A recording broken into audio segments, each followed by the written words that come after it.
There's a new highway in Pakistan, and a new rail terminal in Kazakhstan. A seaport in Sri Lanka recently opened, as well as this bridge in rural Laos. What's interesting is that they're all part of one country's project that spans 3 continents and touches over 60% of the world's population. If you connect the dots, it's not hard to see which country that is. This is China's Belt and Road Initiative, the most ambitious infrastructure project in modern history that's designed to reroute global trade. And it's how China plans to become the world's next superpower.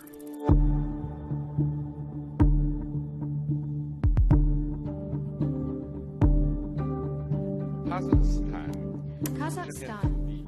It's 2013, and Chinese President Xi Jinping is giving a speech in Kazakhstan, where he mentions the ancient Silk Road, a network of trade routes that spread goods, ideas, and culture across Europe, the Middle East, and China as far back as 200 BC.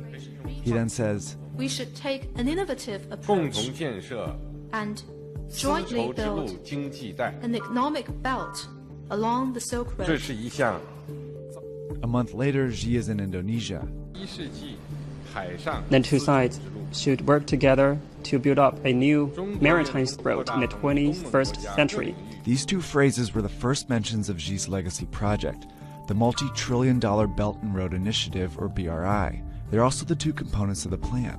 There's an overland economic belt of 6 corridors that serve as new routes to get goods in and out of China, like this railroad connecting China to London, and these gas pipelines from the Caspian Sea to China, and a high-speed train network in Southeast Asia. Then there's the Maritime Silk Road, a chain of seaports stretching from the South China Sea to Africa that also directs trade to and from China. The BRI also includes oil refineries, industrial parks, power plants, mines, and fiber optic networks, all designed to make it easier for the world to trade with China. So far, over 60 countries have reportedly signed agreements for these projects. And the list is growing because China promotes it as a win-win for everyone. Take, for example, the BRI's flagship project, Pakistan. Like many countries in Central and South Asia, Pakistan has a stagnant economy and a corruption problem. It wasn't a popular place for foreign investment, that is, until China came along. In 2001, China offered to build a brand new port in the small fishing town of Gwadar. By 2018, the port, as well as a highway and railway networks, became a $62 billion corridor within the BRI. It's where the economic belt meets the Maritime Silk Road, and it seemed to benefit both countries. Pakistan saw its highest GDP growth in 8 years and forged a tight relationship with a major world power. China, on the other hand, secured a new alternative route for goods, especially oil and gas from the Middle East.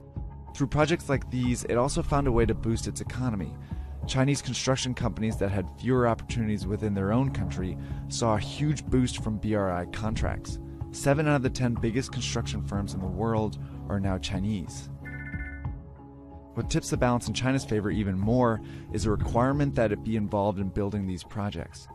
In Pakistan, for example, Chinese workers have directly built projects like this highway here, and a Chinese firm has worked with locals on a railway here in Serbia. China's involvement is one of its very few demands, and that's set these deals apart so far. See, typically, to get investment from the West, countries have to meet strict ethical standards. But China's offered billions of dollars, mostly in loans, with far fewer conditions. So it's no surprise the BRI has been a big hit with the less democratic countries in the region.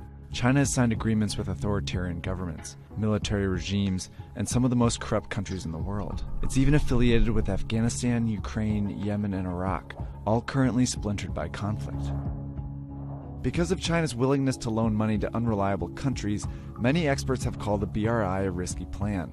Eventually, these countries will have to pay China back, but corruption and conflict make that payback unlikely. A recent report found that many of the countries indebted to China are very vulnerable, including 8 that are at high risk of being unable to pay. So why does China keep lending? Because there's more to the BRI than just economics. In Sri Lanka, China loaned about $1.5 billion for a new deepwater port.